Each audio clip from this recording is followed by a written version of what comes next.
Someday you may stray like you did once before. By the road below you'll go, blindly to follow that black light that led you to my door.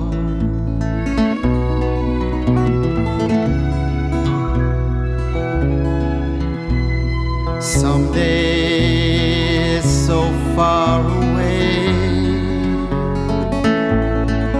someday you may say what you did that for. But today let me be, lover, just let me be. Don't make a joke of me anymore.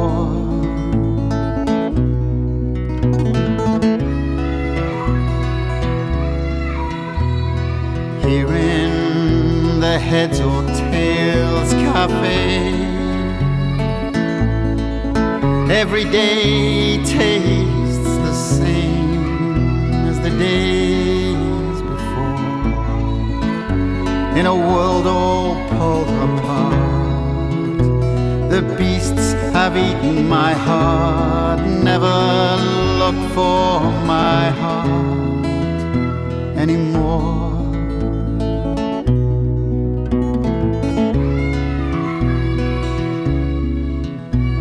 And the minutes make the hours, and the hours create the days, and the days build the years, and the years kill the heart.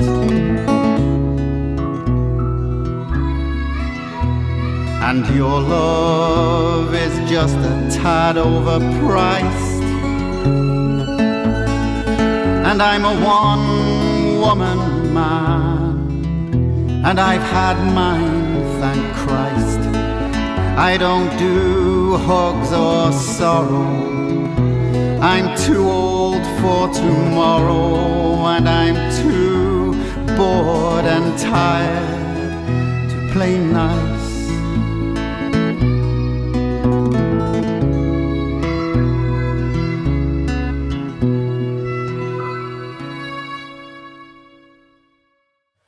Okay, and with no time limit, I'm guessing, you know, if I see you're getting distressed or tired.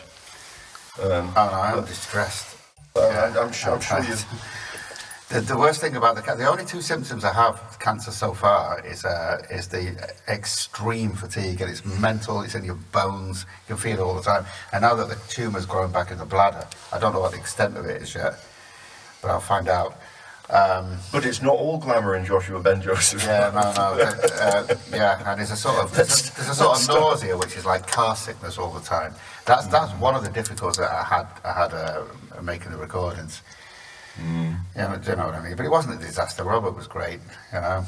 Yeah, it's got the perfect title, you know, Filthy Dispensary. Yes. I mean, I will go into that.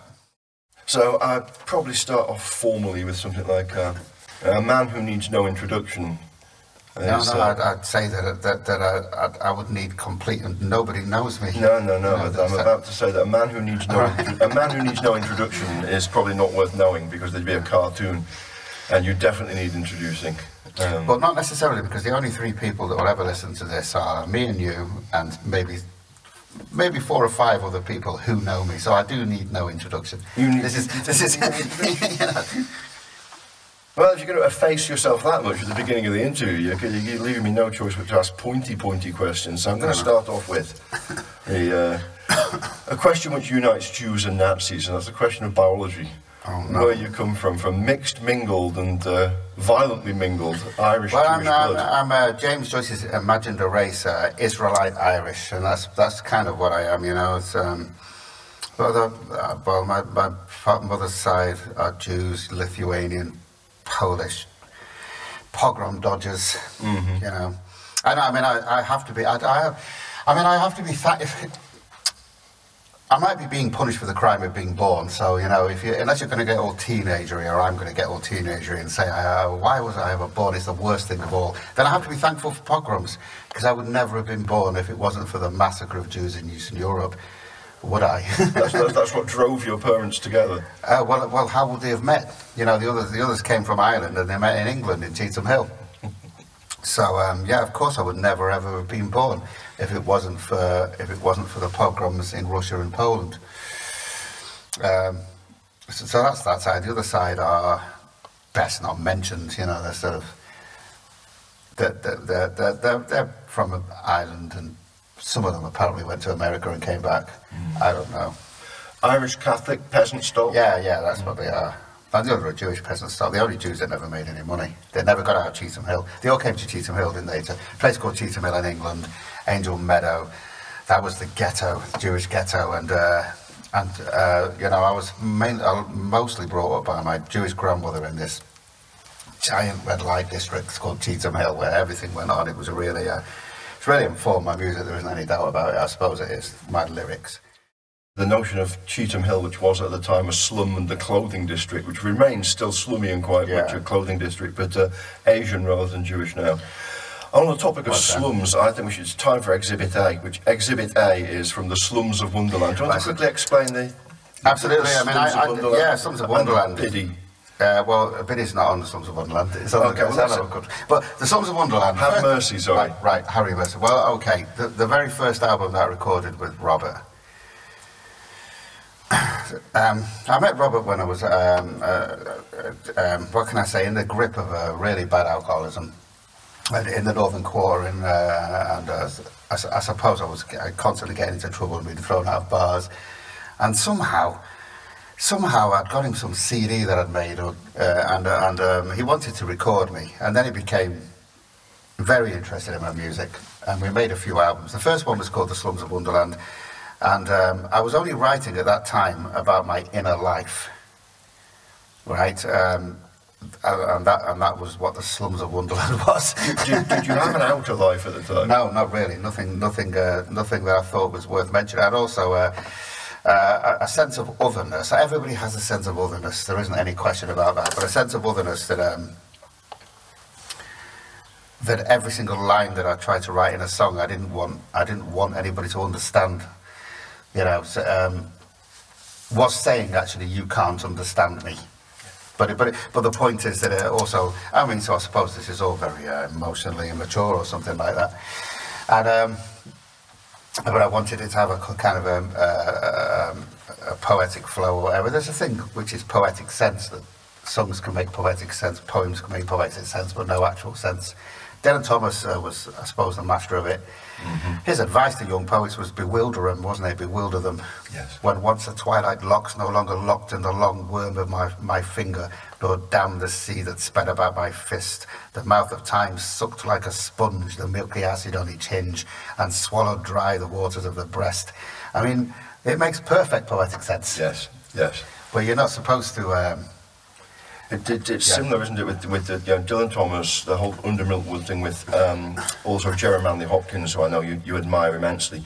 You can read reams of it, and it makes perfect poetic sense, and you can't explain in prose what it means.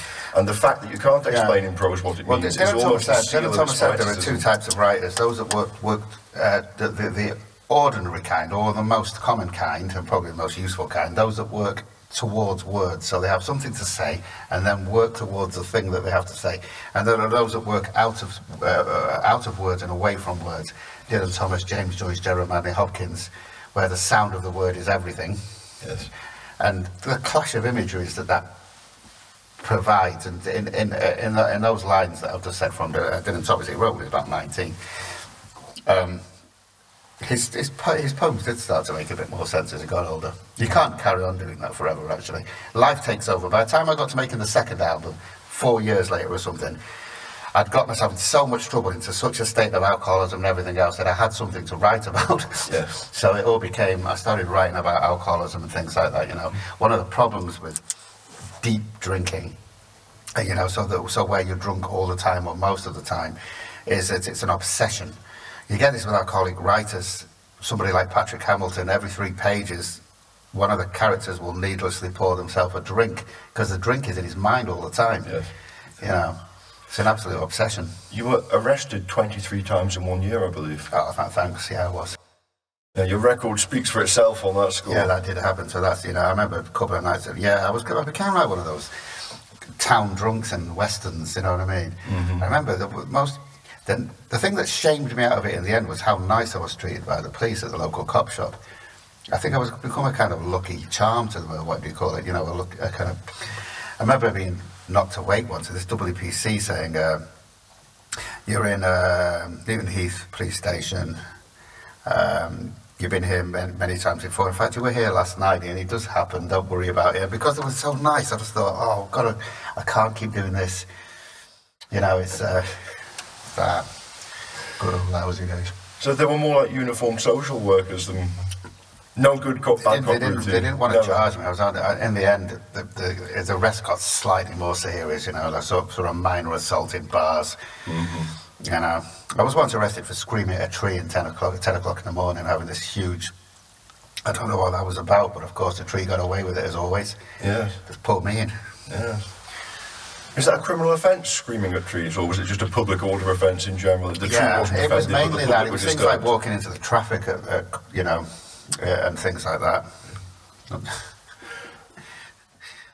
Sense of Yeah. exile. I mean, you said 5 minutes ago, 10 minutes ago, that you know, your ancestors are exiles from Lithuania and Poland, and the Irish are great exiles. The people who Well, this was have been James. This is forced why James Joyce imagined this race there that he embodied in Leopold Bloom, didn't he? His character of being Israelite Irish because they're wanderers. Yes. And of course, you know, the saddest thing of all now is that Ireland is an anti-Semitic isle, and James Joyce knew this.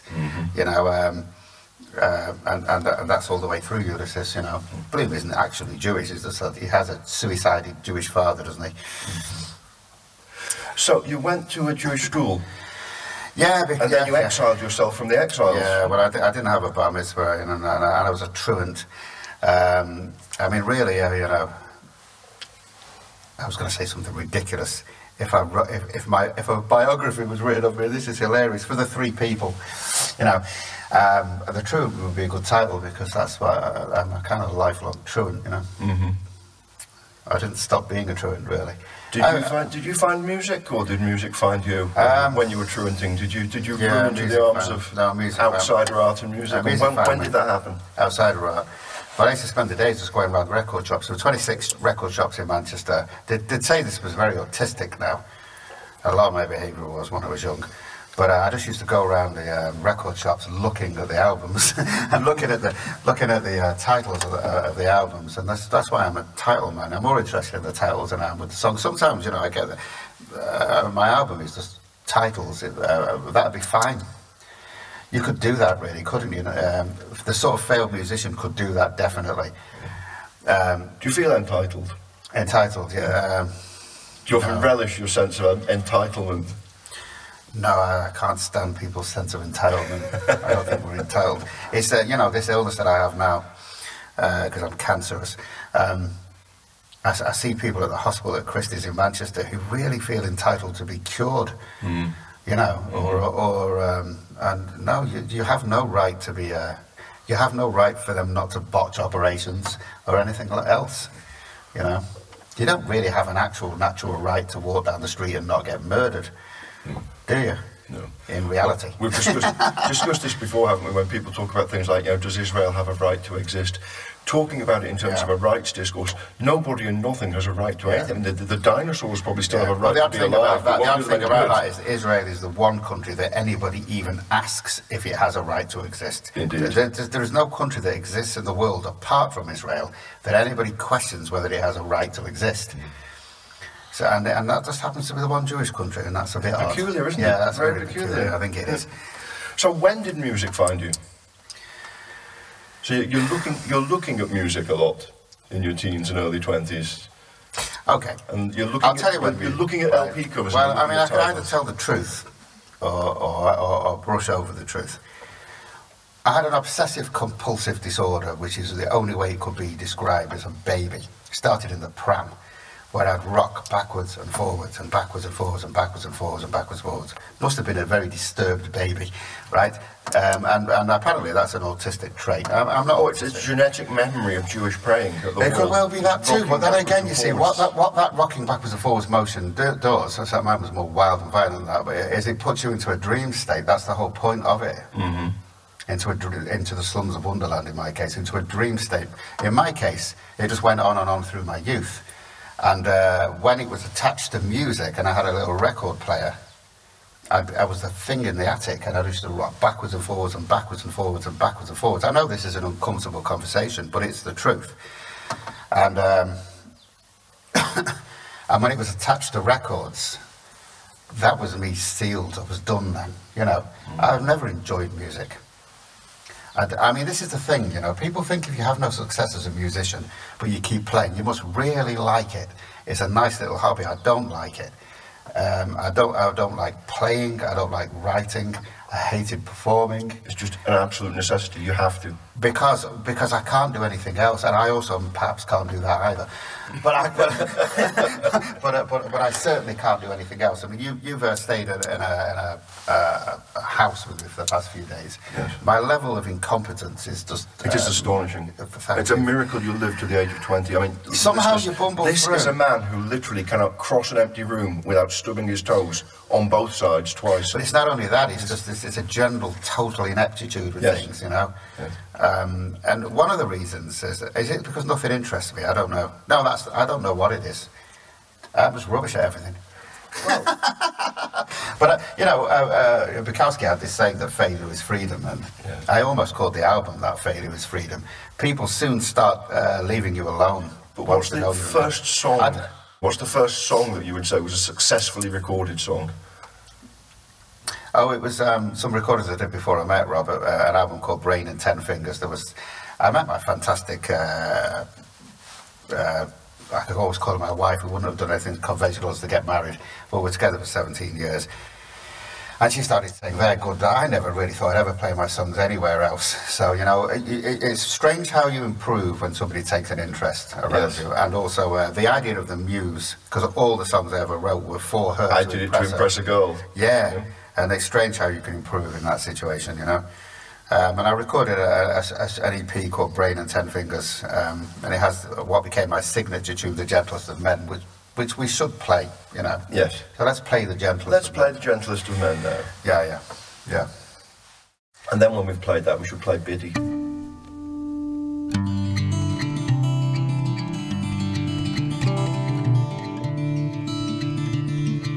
Companions of the wounded hand, lay down a tale I'll tell.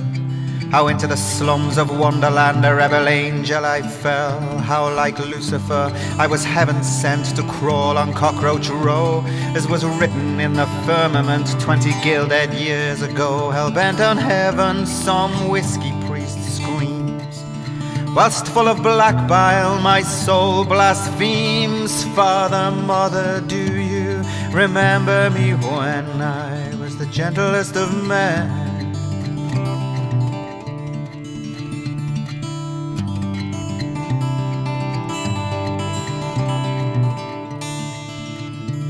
Pull the love of art out of your heart and bury it in the ground. Don't moan and groan, smoke a stone, pass the pipe around. The gear round here is none too dear, it may lay us in our graves, more fit to die in some pigsty than be as galley slaves. We were the worst of all blood brothers, each of us hooked on the blood of the others. But brothers, do you remember me when I was the gentlest of men?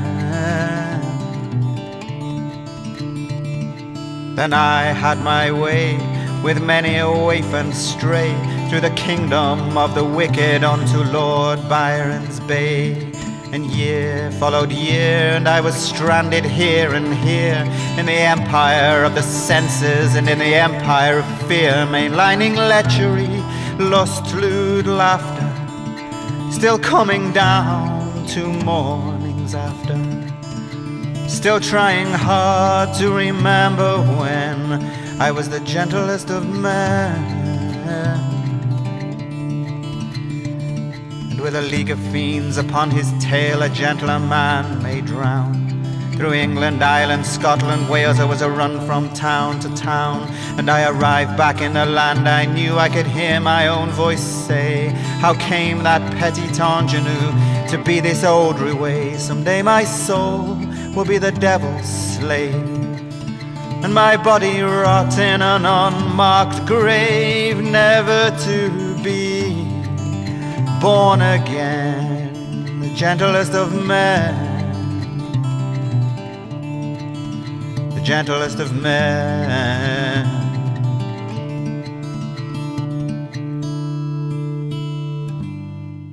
Biddy, well, Biddy was written about my missus, who I called Biddy because it was a middle name, Bridget, right? She was an Irish Biddy, and it perfectly, you know, and it's sort of she was dying for a long time, you know, because she was an alcoholic. She had breast cancer. She ignored the fact that she had breast cancer, and she self-medicated with gin and all this kind of stuff. And that song was written before her death, but the funeral, her funeral, about a coffin being laden with lilies and all this, it was all exactly as I said it would be, you know. But then it's not a great surprise, you know. I made sure of that. The lady goes a pace, the lady goes a pace, a horse called Torment. She's riding a by-side saddle whilst I lie dormant. La-da-dee. In bed with Biddy, she reads to me the cloud upon the sanctuary, the cloud upon the sanctuary. Hurrah, hurrah for British Biddy, ta-ra-ra, Irish Biddy. Oh, won't you laugh and lie down with me?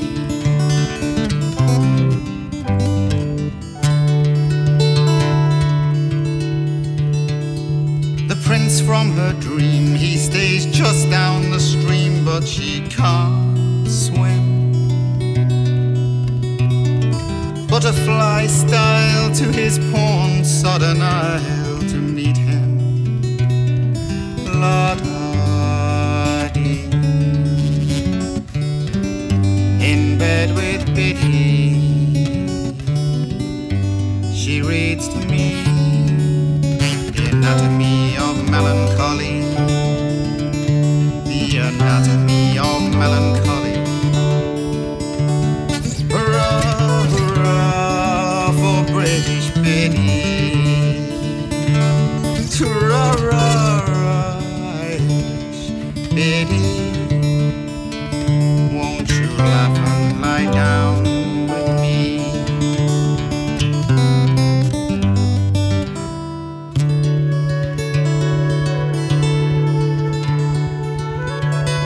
Marie trots hard, the young maid, between the contract of her marriage and the date is solemnized. In the interim, be but a sin like time's pace is so hard. By and by, there'll be a time to die, and I'll stand where you lie, all laden with lilies. And by the by, I love you drunk or dry. They say love was ever a lie. I dare say it still is. But how rash am I, for it might be that I should die. It might be that I should die, and you should outlive me. If you do, 'twill be for a year or two. Till then, Biddy, tell me, do that you forgive me. One of the things that impresses me about you as a human being and as an artist is that you have undoubtedly been brutalized by violent parents, by being hit on the head with a hammer. You've had your face slashed once. You've been in relationships which were clearly profoundly in love and ended in death and tragedy. Despite all this brutalization, and you've known your share of anti-Semitism, despite all this brutalization, you've never allowed it to coarsen your senses. You've never desensitized. You've never become brutal. Because at heart, I'm a poet. That's why. That's why. And the poetry of things is the only thing that I'm interested in. Yes. You know, something either has poetry, or an individual person has poetry, or they don't. You know, a brutal person can have poetry too. And then, by the way, I have indulged in brutal behaviour. You know. I also I like creative violence. You know, what Dylan Thomas. I keep bringing Dylan Thomas into it, but you know, violent imagery and. Because it's all violent, isn't it? Well, I mean, every single thing. It would be very easy to look at your output over the years and say, but this is a man who's obsessed with the dark side of life, with I don't see it that way. Death, decay, violence. But there's great humour in it. I mean, there is a sense of, like Schopenhauer's philosophy. Schopenhauer becomes so dark, it accidentally backs up into comedy. E.M. Ceran as well, and I know that... But it's not accidental with me. I think it's hilarious, you know, and I mean, a lot of the early songs that I wrote, there's one that I do like, which I'd forgotten about, called Cradle with Baby Decaying. The easy answer to that, if you're going to ask me what it's about bad parenting. It's not about bad parenting. You know, the decaying baby could represent many things, and I'm about to become a decaying baby, and the cancer that I have will progress to the point where I'll be a huge, fat, decaying baby in a nappy, and I don't know. I'll have that played then, you know, to me. Always something to look forward to. Mockery, you know. So your songs come true if you're dystopian enough. They'll all come true. You can be sure of that.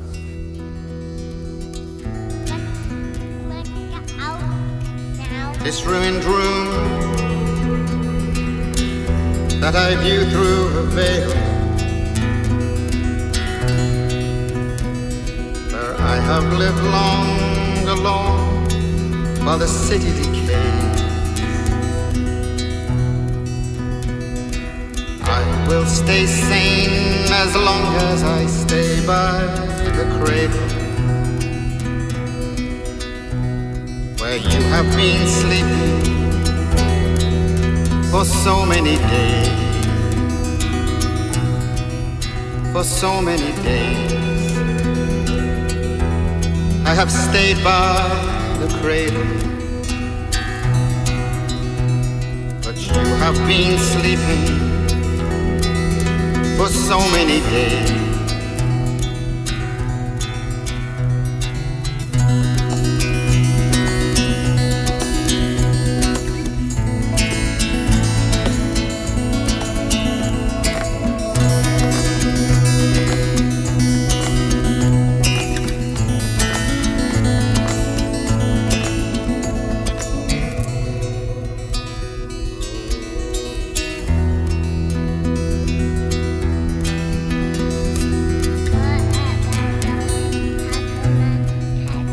Rockabye child, outside there are crowds full of cancers. In here we are free, away from the city's malaise,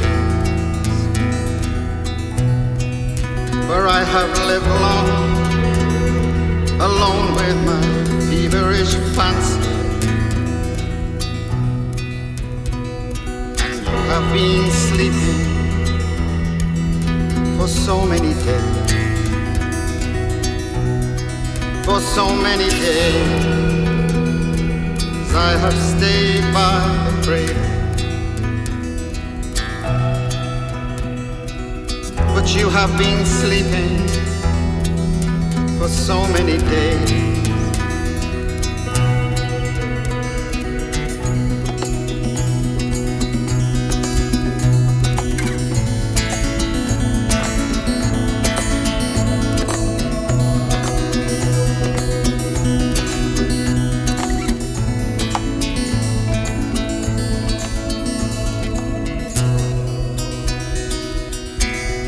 But if you should come alive,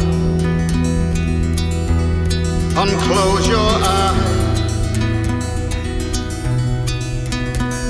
and tall as a phantom rise, and ask of me how this came to be, I would answer fitfully that I cannot remember how you came to die, nor even the name that I called you by. What was the name that I called you by? What was the name that I called you by?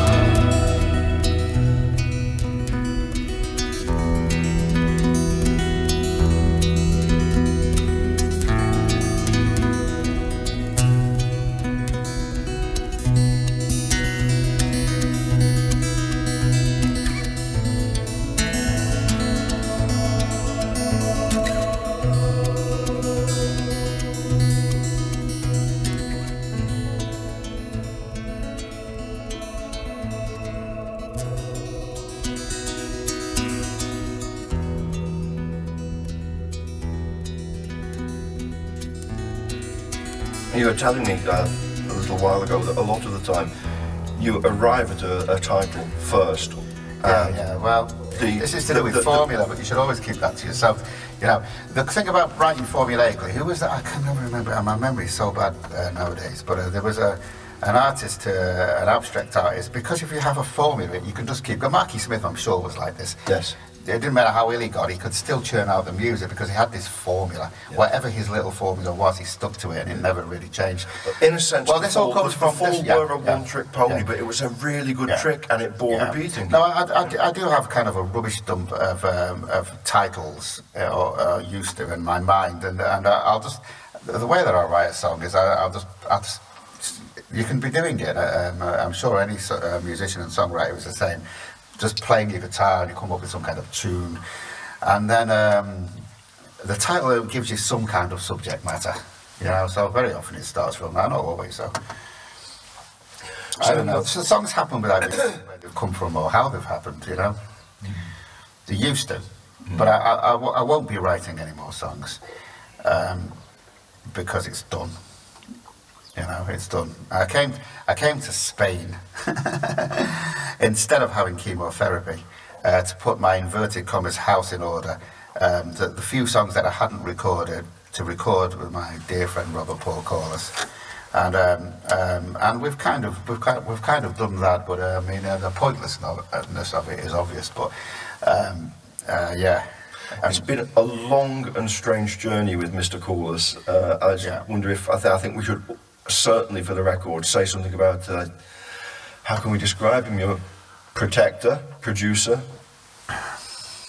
promoter, lifelong friend. How did you meet Robert Corliss? Robert Corliss saved my life and helped me to stop being a drunk without knowing that he was doing it. I think maybe he did know. And he's made my death and my current situation, my impending death, so much easier for me to handle, because I would not have recorded any of those songs if Robert hadn't have taken to into his studio. And over a period of 5 years, when I was persona non grata and I had this one-man war against the Northern Quarter, which was really against myself. Yes. You know, this thing of being excluded and keeping coming back. You know, some people stalk birds, and I was stalking the pubs, you know, in some kind of way. And none of those songs would ever have been recorded, and I would have felt like I had something to say to the world, something to tell to the world, and I wouldn't ever have been able to say it. And this thing would have been horrendous for me now, if it hadn't have been for the albums, which are not online or not anywhere. They're sort of under my bed. I'm going to try to get them all put online. Tell me about Heads and Tails Cafe. Hazel's House Cafe. Well, that was just an attempt to. It nearly didn't go on the album. You know, you don't know what your best songs are. A lot of people like that song actually, but it was an attempt at writing a more commercial song, but not for commercial reasons. And yeah, I don't know. I don't know, you'd have to tell me about it. That's it. I mean, it's often the case, again, we were talking about this, weren't we, just a couple of days ago, that artists are usually mute in front of their own creations and nobody knows what their own best work is. Yeah, well, Bob Dylan is a perfect example of this. I suppose if the best pop music songwriter of the 20th century would be Bob Dylan, because he can write so many different types of songs. Yes. And so on. And he never knows what his best songs are, especially as he's got older. I think he knew more when he was younger, you know. But so he's constantly leaving stuff off albums that turn up 30 years later, and you think, how could that not have been on the album? When the album could be just ordinary, especially in the 80s, he was like that. I'm rambling about Bob. God help the world when Bob Dylan dies, for one reason. I mean, social media will collapse, won't it, under a welter of crying emojis, and it'll be unbearable. You know, not because Bob is dead. I faked Bob Dylan's death once, a gig before the internet. Before everybody had mobile phones. Before people could check up on your lives. Yeah, I just said, terrible. The audience weren't interested or listening at all. It's in some pub in Stockport. And I said, you know, at 7:30 tonight, it was revenge, this pure revenge over the audience. Bob Dylan died. And there was this wailing. It was like a wail coming from the crowd. I didn't expect it. And people were hugging each other and weeping really and beautiful beating themselves. When I got up off the stage, this beautiful girl, it was because they were paying no attention to me that I did this. This is terrible. Came up to me and really clutched me and said, "You were very, very brave up there." You know, tear leaders. What is it? It's an incredibly brave. And I said to my mate, "We better get out of here and start the car before the news fills up." But apparently, for the rest of the night, all the singer-songwriters were getting up doing Dylan covers. They must have had a great time. Wonderful. For the whole night. So I take it, "Rain on Your Grave," your song, "Rain on Your Grave." Well, the Rain of the Graves. That was not dedicated to Bob Dylan. No. Rain of the Graves is one of those songs about just wandering around in the maze of the streets of Manchester city centre. Well, you asked about Harry Mercy. Yes. Harry Mercy was a piece of surrealism when I wrote it, about a sailor adrift on an evil-smelling sea and so on, and a damned soul. Coleridge, Ancient Mariner A damned stuff? soul, yeah, definitely. And definitely. But that utterly began. It made sense later on. When the Manchester City Centre became the evil smelling sea, because I'd wandered drunk day and night around Manchester City Centre in that, tossed around in this evil smelling sea. I don't know. That is in the end what that song was about. Harry Mercy.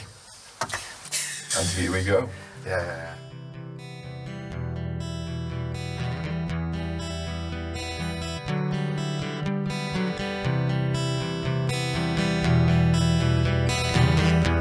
Just bless me, Father, for I have sinned.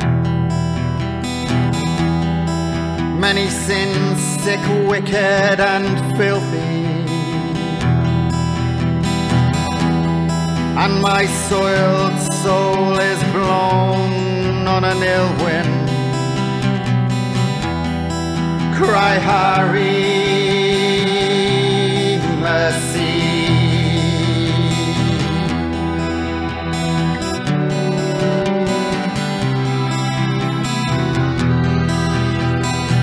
A long dirty year I have raved and sailed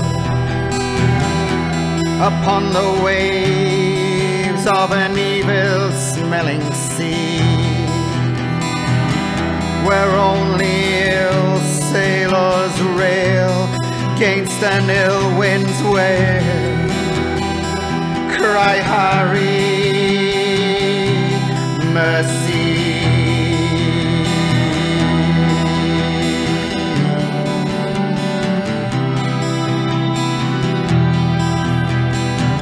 An old sailor's soul, he knows no home, condemned to drift upon his evil-smelling sea, until the Almighty Christ might rise up like a devil from the foam. Cry, Harry,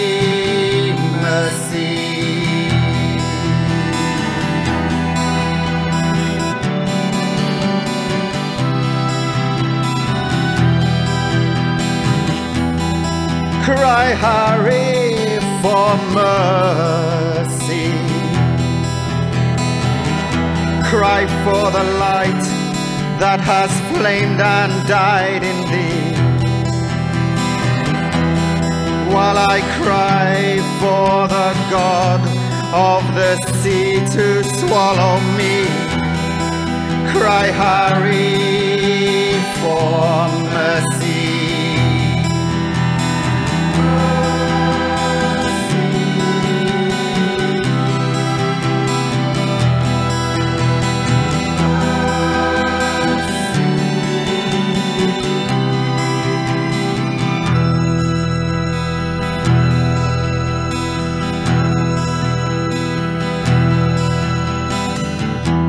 Somewhere in hell a tolling bell does sound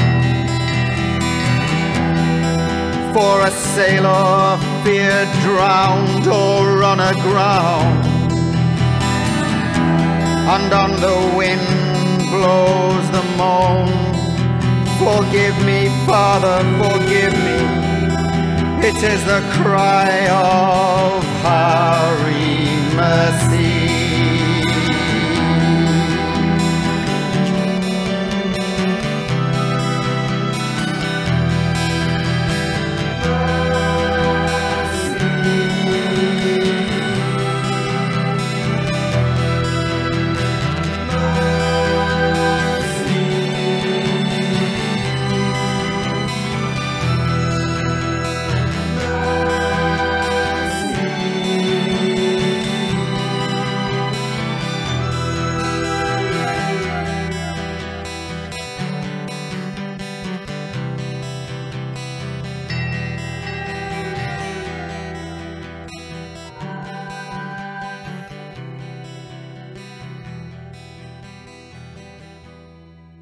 Good thing about the album is we had two classical musicians who ended up getting married. There's a nice story for the end of it. Jill, and I can't remember his name, a violinist and a cellist that were Halley Orchestra members, and that elevated my music to something else, you know.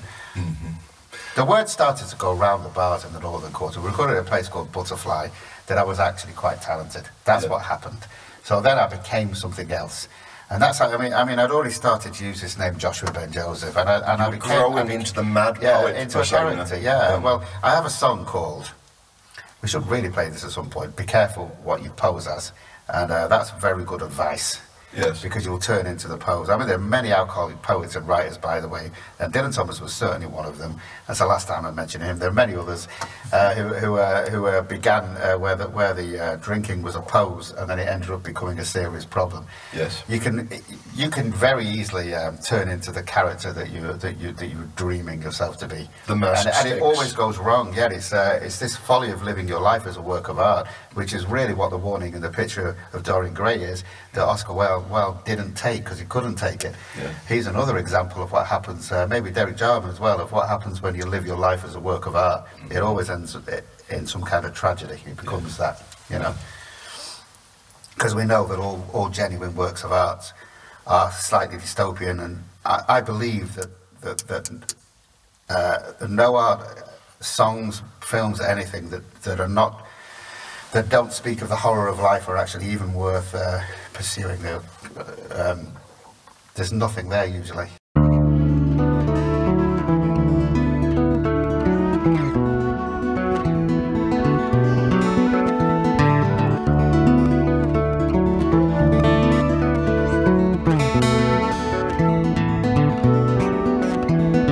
Hey, first timer, listen up, I'm a rattled old timer.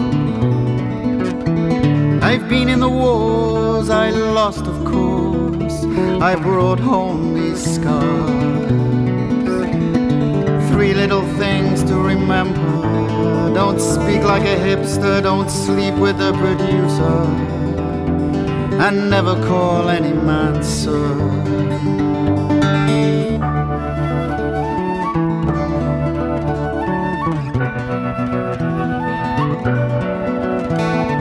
Don't be bitched or cowed, and never be too proud to be a face in the crowd. French Latin Quarter and that Northern Quarter, one was wine, one is water. Be careful what you pose as when you're making yourself up in the mirror. You don't have to pretend here.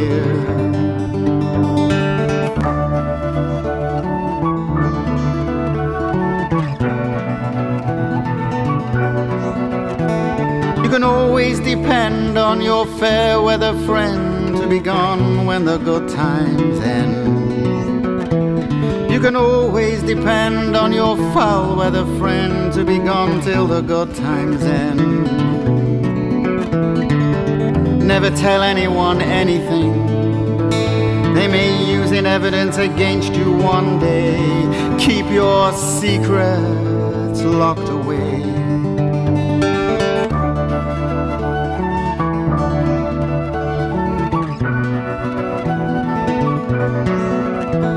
If you stumble or fall, don't call out or crawl to the people on the bright end of the hall. If you believe it's true that they're all better than you, you're gonna believe that your whole life through. Some people will stoop to conquer you. If they sense you are in hell, when they know you are not well.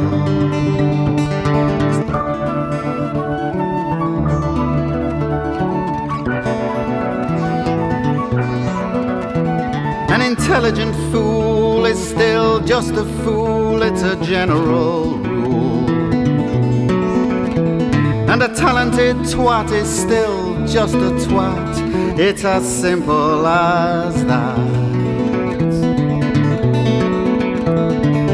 Don't let your doctor kill you, or your drug pusher, or your dream seller, or your guru.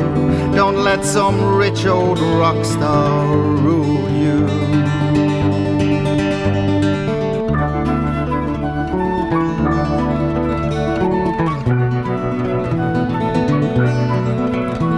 Now you say you're doing fine with the Charlie and the wine, you're taking it line by line.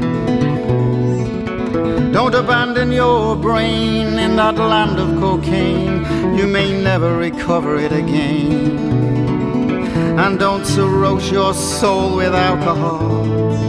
I'm only telling you this for your own good, 'cause I have seen that dark wood.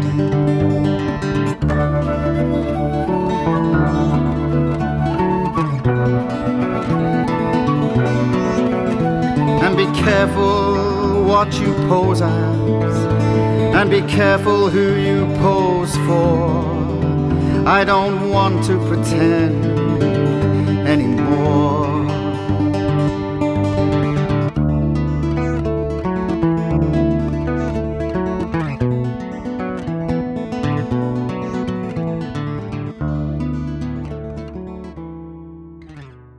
Bright and beautiful, Yeah. shake your tambourine sort of well, hymn to joy. It's yeah. never been on your menu, has it? No, it's not. It's such a lie. So, we've already done quite a good name check of some of the characters I was going to ask you about. Of course, like Yeats and William Blake, we haven't mentioned yet. But the literary influence on your music. Literary influence on music comes purely from the 1890s and the sort of decadent movements in France just before that, and the English decadence that was destroyed by the fall of Wilde. One of my favourite poets is Ernest Dowson and Francis Thompson. That's a direct, genuine influence on the music. By genuine influences, if you ask a songwriter, any songwriter, what their influences are, they'll kind of lie, but because they're lying to themselves. You know, well, I mean, two big influences on me have been Jacques Brel and maybe Brecht and Weill or something like that. And I have the opening track of, or it might be the opening track of the album I've just recorded, which is called July Days, is really channeling Brel. And you know, but the actual real influences that made you into the musician you are, it'll be them. You know, for example, I wanted to play like Johnny Marr. I wouldn't want to be as banal as to say that. But when I first picked up a guitar, I was about 14, but I didn't really start to learn it until I was in my 20s. And or early records by the Cocteau Twins or James and things like that. Yeah, yeah, it is great actually. And again, poetic. The Cocteau Twins. Yeah, they were really poetic. Words which are not words. Oh, she was the best lyricist of her generation. The materiality of language is the heavy lifting, not the meaning. Well, Elizabeth Fraser, a really charming meeting with one time actually. Her lyrics were because she thought she wasn't a good enough lyricist.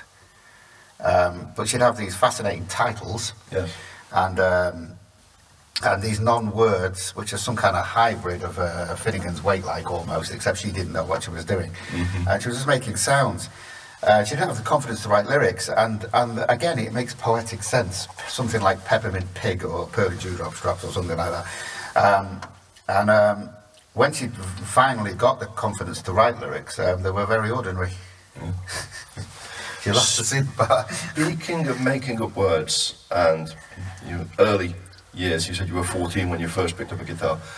I was really in my 20s. Fortunate enough to have a very early meeting with the author of A Clockwork Orange, Anthony Burgess, and a man who was magnificent at making up words. Well, I mean, Tell me about that random meeting with Burgess. Okay, but because this again, I mean, The Fall were an enormous influence on me, you know, because of certain words in The Fall.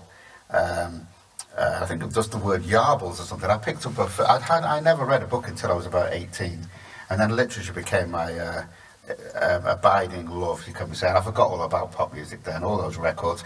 I got my whole records collection stolen. It was such a relief to get rid of it, even though it had some wonders in it, like a Sordid Sentimental I had, you know, the 7-inch of Sordid Sentimental was worth a fortune now.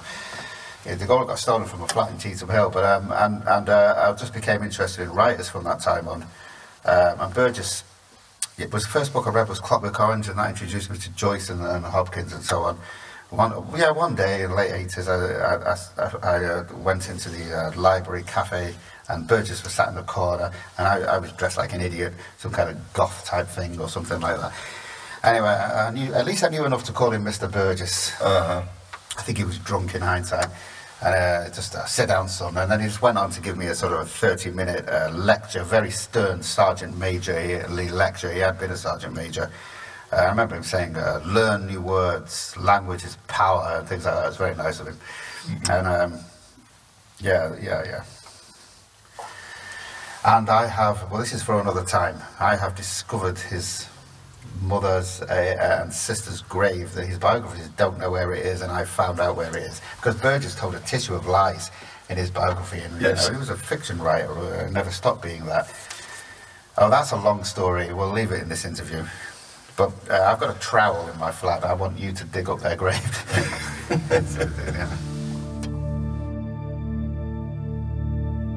1919 in the blind asylum where I woke from a dream of a beach and a blue, blue sea.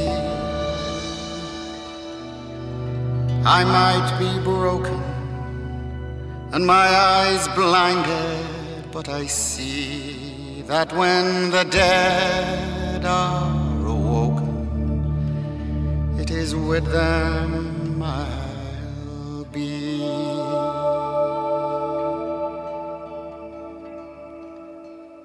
And you'll hear the voices of fallen friends when everyone's well again. They who fell as young boys, may they rise as men when everyone is well again. When tomorrow is over and the dawn doesn't lead to a day, and the sun's last ashes are scattered and swept away.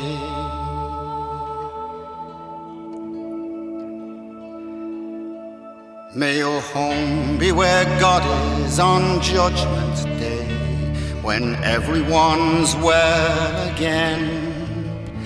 In our glorious bodies we'll rise, I pray, when everyone is well again. When tomorrow is over and the sad world at an end.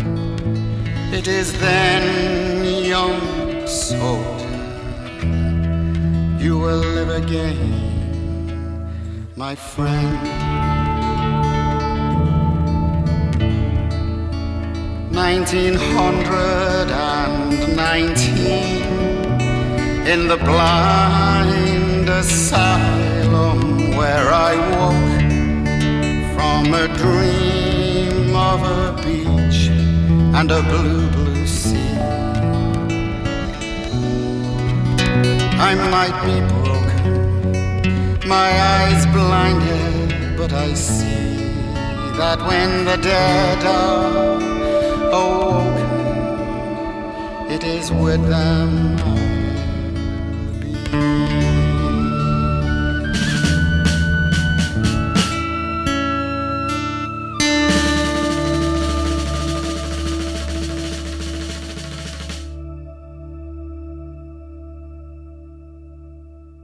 I suppose it's the military connection. You're mentioning that Burgess was a sergeant major, and perhaps the most accessible and I think one of the most moving of your songs is When Everybody's Well Again. Oh, right. You want to talk a little about that? Yeah, it was commissioned. It was commissioned. One of your songs was commissioned. There's a fella that has played on a lot of my recordings. I've kind of fallen out with him now, right?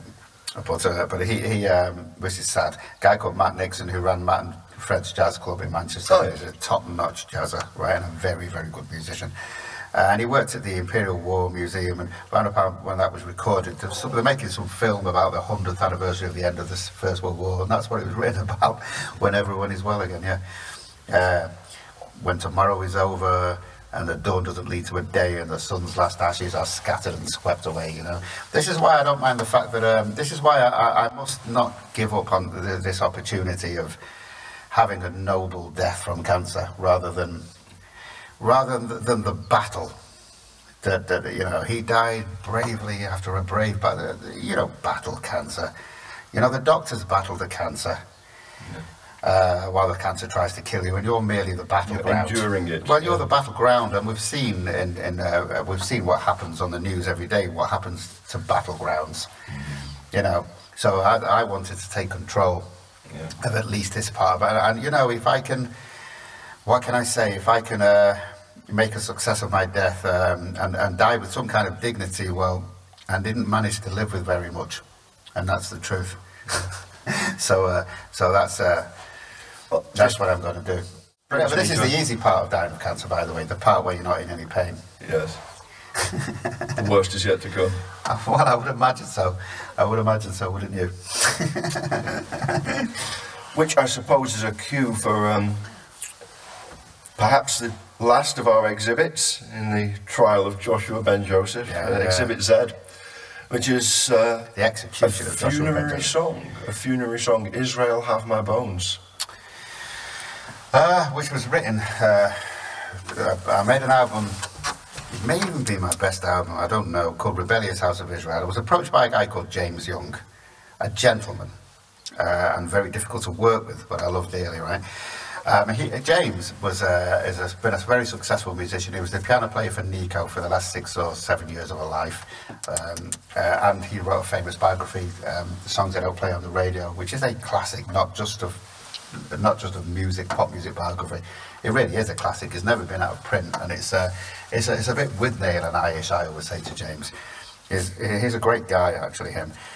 And he approached me he wanted to make an album based on Old Testament texts.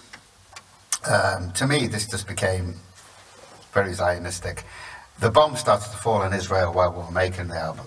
Yes. And so, to James's horror at the time, James has changed a lot of his views, I think, about but I don't really know. Whatever his views are, they are, and I love James. I think it's the best song I've ever written, Israel Have My Bones. Just as a song, because it could live, that song could live, I just really do think so. Yeah, well, you know, people just have to... Look, the 3 worst things that have ever happened to me in my life, in order. Being born. Well, I mean, that's all of us, isn't it? The cancer thing now, perhaps, maybe, I don't really know. That ranks very low. My wife dying, which was a massive thing. And on October the 7th, which shattered so many of my relationships and the way that I see the world and the way that I see people around me, it nearly became so that it has informed to an extent, but I don't want to give the enemies of Jews anything to laugh at here or to celebrate, but to an extent it has informed my decision not to, in the end, get my cancer treated, you know. When I was a young man at school, you know, a lot of Holocaust survivors were my teachers. They used to drum it into us then, because it wasn't so long after the Holocaust. This was in the 1970s. They were younger than I am now. Some of them have been kids in death camps. But they'd say things about what happened. I'm not making a very good job of this, really, but what happened in the 1930s in Germany, say, for example, or in Poland, wherever they were, when as soon as the attacks started to happen in Jews, their non-Jewish friends just... A lot of them just, nothing was happening. They just turned away as if nothing was happening. Yes. And when 350 or whatever it was, young people were raped, murdered and killed in that obscene manner on October the 7th at the Nova Music Festival, all of my friends were musicians, what I call the bowels of the music industry. Some of them not so, some of them were quite successful. There were music promoters and there were musicians, and there was this wall of silence. And there were positions where they could have said something. Yeah, where they said nothing. Well, they could have said something on social media. They can't shut up about everything else, but nothing until they all started universally crying ceasefire, right? Because obviously Israel is the one country that's not allowed to win a war. It's not really allowed to defend itself. They're the aggressor even when they're being slaughtered, and it contains half of the world's Jewish population. When they're singing Between the River and the Sea, we will, meaning October the 7th, Between the River and the Sea, they're talking about annihilating half of the world's Jewish population there. I think they know they're doing it. It'll happen. I won't live to see it, but it'll happen. They're so surrounded by enemies there that I think there is no way that in the end it won't go. But and that'll be the beginning of the end of civilization. But yeah, so I lost so many friends. I regret two of them. Our mutual friend Lauren Young, I regret the fact that it would be very difficult for me to have any kind of friendship with her again. And there might be another one, but I can't remember who it is at this moment. I don't. But most of them, good riddance to them. You know, it's they're never worth anything much anyway, because the Manchester music scene as it is really awful. You know, it's stupid, isn't it? They're all university graduates. Okay, so I want to just before we wrap things up, because that was probably just too difficult for me to talk about, because it's too much of a difficult subject, and I'm trying to extricate myself from it, so I don't obsess about it so much. Nothing can be said about it quickly, which doesn't sound stupid. It's the sort of thing you don't want to say anything quickly about it, because it sounds like sloganeering, and it needs careful attention. I've done a lot of sloganeering. There's a ridiculous song, I don't mind saying it, on the album that I've just made called Swords of Iron, which is ridiculous. I had to keep it to a minimum, the song. I had to stop writing it, actually. But I've written two very good Zionistic songs. One is called Race on the Run. Yes. Race on the Run, again, that's one of my best songs, you know. And the other one is Israel Have My Bows. I didn't really have to say anything else except for that. We have seen the darkness. We have seen the darkness. We have seen the darkness. We have seen the darkness. Hear me, Lord, God of the Jews, who gave me these borders, these hills and these shores, not to backslide, nor to hide from you, nor to die in the diaspora, in the wilderness and the war.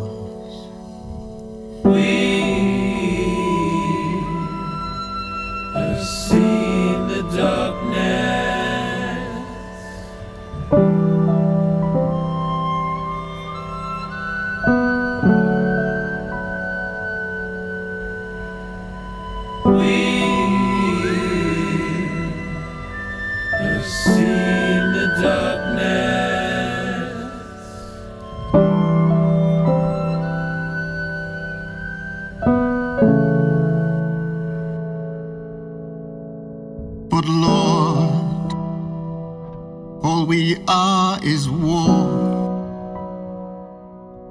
Every fruit, fish and flower, every bird, every beast must be mourned for. We are the wilderness. We are ghosts of the shore. We are shades of the ancient Near East. We have seen the darkness on the face of the deep. We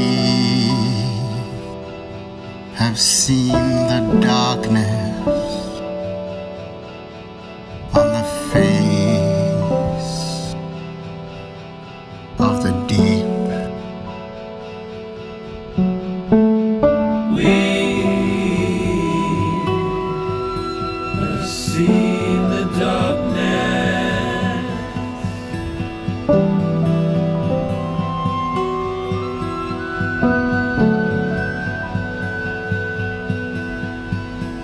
We have seen the darkness.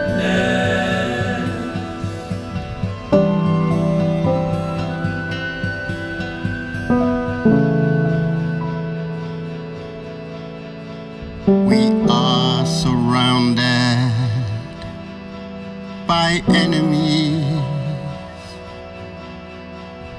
but this land will be our children's land when our names are on our gravestones. Lord, lift me up to my mountaintop. I am Zion till I die. Oh, Israel, have my bones.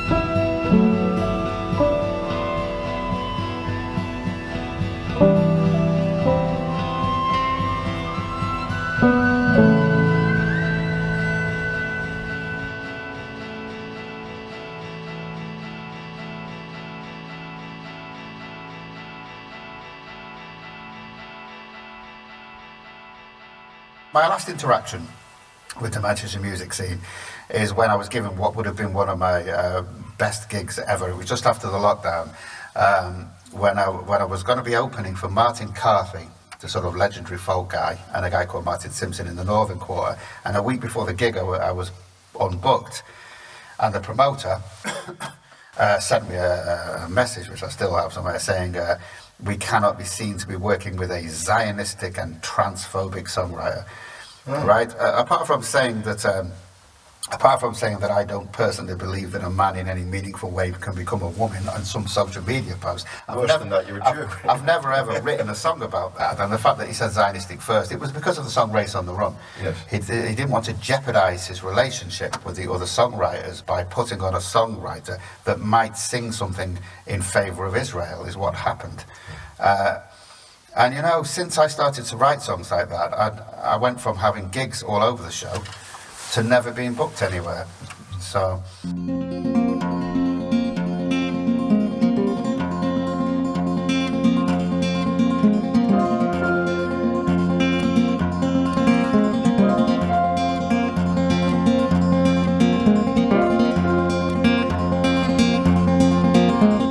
Gather all ye faithless, I'll tell you the tale of the longest hatred and the state of Israel, dedicated to the ones who claim to see behind every disaster a Jewish conspiracy.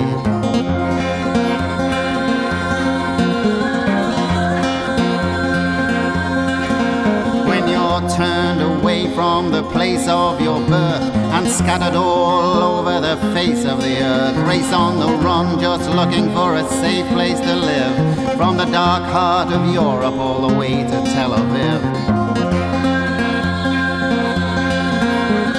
Chosen people, well, that much is for sure, but the scary thing is what you were chosen for. See the heaps of dead bodies piled up in the dawn, executed for the crime of being born.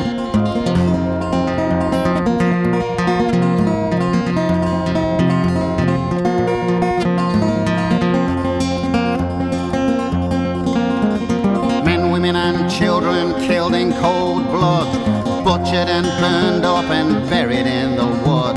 What is that cold, dark, rattling sound? That train, brother, is Auschwitz bound.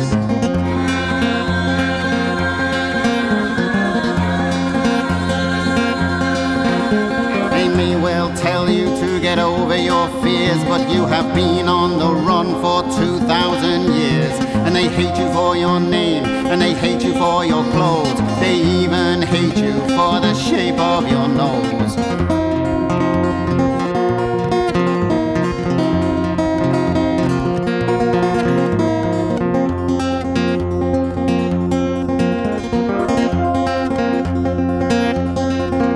They've been shouting at you since 1939, get back to Palestine. Now they shout at you to get out of there. Is that some kind of joke?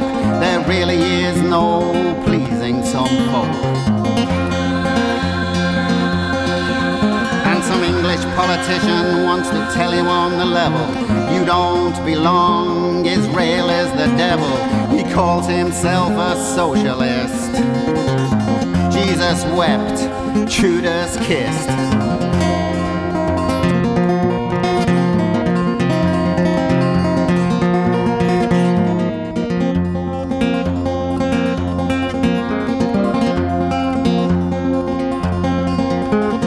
Children of Israel, you are one step away from Bergen-Belsen and the auto-da-fe. So fly your flag, tote your gun. Israel is the end of the line for the race on the run.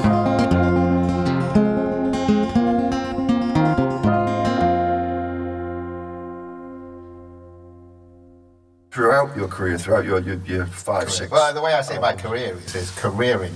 Yes. You know, it's into the abyss. I was going to call the album I Sing Into the Abyss. Like I said, I was going to put out all the songs together, 68 tracks, and just call it I Sing Into the Abyss. This all sounds terribly self-pitying. I've got nothing to be self-pitying about. I don't feel sorry for myself, not at all. You remain a man of good humour. No, because I'm the Job who deserved it. That's the difference. I mean, you know, obviously the book of Job, most Jobs get what they deserve. So Job did too. Well, I was going to come back to the fact that, you know, throughout your musical career, careering in its downward trajectory, as you see it, thank God there's nobody been will ever a listen to this. big fat religious streak, but this streak has been as much theological as devotional, and it's veered between Judaism and Catholicism. Yeah, because Catholicism was a real temptation for you, yes, wasn't it was. I almost, I still got up there. But I almost became a Roman Catholic because the only time, look, when I was a teenager, and you think you're being very clever saying I am an atheist, but I went to some baptism of one of my nephews, because my sister married out, she married an Irish Catholic, and this happens to me every time I walk into a Roman Catholic church. I feel this sense of incredible awe. That when I go into a synagogue, which I don't in general, I'd feel a sense of dread. I can't work out what that's about. Just darkness within darkness. Well, yes. I feel a sense of dread, which is not. The sense of awe isn't pleasant either, you know. But that's a real sort of calling. So I am a messianic Jew because I have a real feeling for Christ, which is throughout all of the songs. Yes. You know. The only reason I didn't become a Catholic is because they don't need another bad Catholic. You know, if you're going to become a Catholic, then you'd better be, you've got more of a responsibility. It's like adopting a child. If you just knock one out yourself one night by accident, then you mess it up. But it was your child. You know, if you take somebody else's child, chosen, then you have a real responsibility to it. Yes. You know. you can't be doing any cradle with baby decaying thing, you know, where you just forget to feed it or something. I think that's what that song's about, isn't it? Okay, now I think I've covered all the major topics. Yeah. But where religion's concerned, though, I'm not going to go. I'm not going to be going begging. I'm not going to go put a begging bowl out to a doctor or to a priest or a rabbi or anything like that. You're not cramming for the finals? No, because whatever happened, no, it's too late now. Religion really is, I can see, for the living. It's got nothing to do with the dead, and that doesn't mean to say you're not going to heaven or hell or anything like that. You're being handed over into now. Religion is for the living. It gives them a chance or a shot at something. Do you know what I mean? I believe in redemption, I hope. You know, I can't work out how big or how little my sins have been either. It's really, really hard to work out, isn't it? With some people, I suppose it's obvious. At least the fact that my sins are not obviously that big is something to cling on to. You're not overwhelmed by it. Not overwhelmed by it. I can't point to anything and say that was, no, it's just, no, banal. The banality of evil. I heard Christopher Hitchens talking about this, about Hannah Arendt, saying how it's a terrible phrase, and there's nothing banal about actual real evil. But there is a banal kind of evil. So if I'm evil, it's in a banal way. It's as banal as this, as my conversation has been in this interview. But you've done your best. You know, like you have been doing all week, in that, you know, tidying up after me. Midwifing you. Yeah. And that's what Cradle with Baby Decaying is about. Me and you. We've landed with a huge decaying baby. That's the interview. I was supposed to be coming down here today to Andrew's studio to sing some songs, but I can't. The cancer overtook you, the time. No, yes, it is that, but also it is that, but I've lost my, I've lost my little gift. It's in one of the songs actually. Your light, your rising darkness, that I made with her. About life being a strange, exquisite gift that has been stolen from you. Mm-hmm. That's what's happened. My strange, exquisite gift is being stolen from me. Good riddance. End.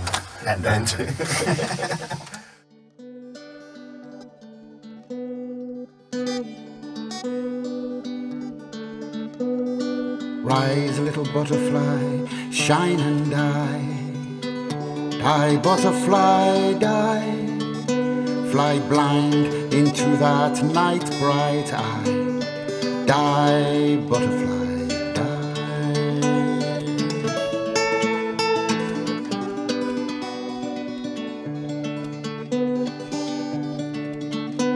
And you can't fly straight, and you can't fly high. Die, butterfly, die. Not all winged things are made for the sky. Die, butterfly, die.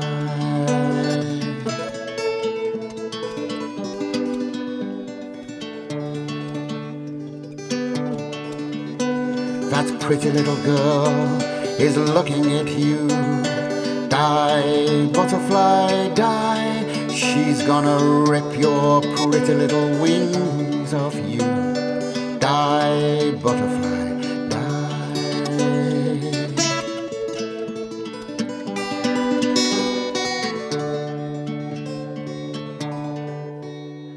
All your stillborn sons and daughters live but for one day, but all God's children are born to die, like butterflies in May.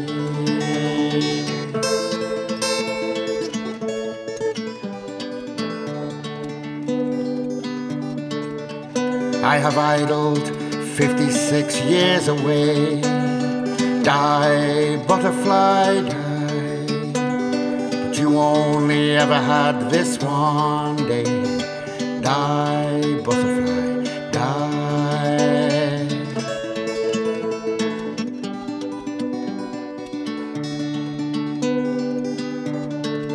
Now I'm an old broke soak living in a pigsty. Die, butterfly, die.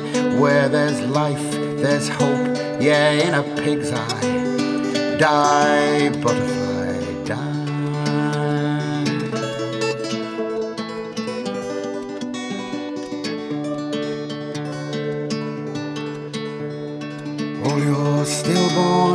sons and daughters live but for one day, but all God's children are born to die like butterflies in May.